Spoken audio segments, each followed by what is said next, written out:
Pemirsa, lanang tanpa identitas ditemukan meninggal dunia di jero rumah warga Sialang Sako, Palembang. Ia yang berumur berkisar 60-70 ini diungsikan dari dinas sosial, disuruh nunggu rumah yang memang kosong.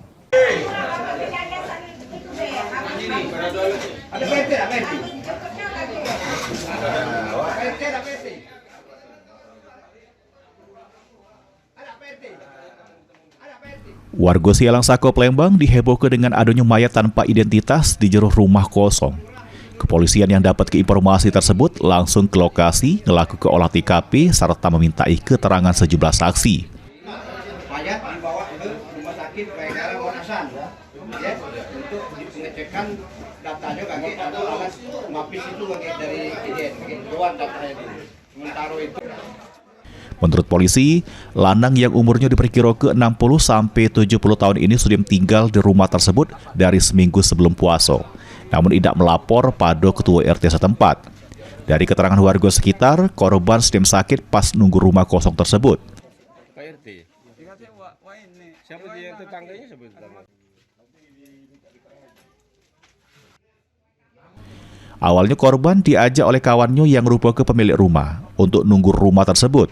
Korban merupakan tunawisma yang pernah diurus oleh dinas sosial.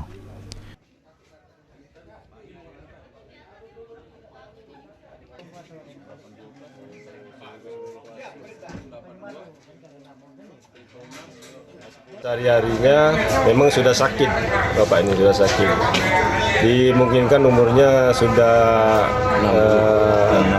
60 atau 70. Untuk identitasnya masih kita selidiki, karena orang tuanya juga, keluarganya juga belum tahu di mana, karena dia ketemunya di jalan sama temannya dibawa ke sini.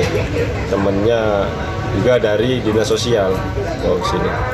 Untuk yang lainnya masih dilakukan visum oleh Rumah Sakit Bayangkara. Guna identifikasi lebih lanjut, jenazah korban dievakuasi ke Rumah Sakit Bayangkara Muhammad Hasan, Palembang. Mulyadi, PAL TV.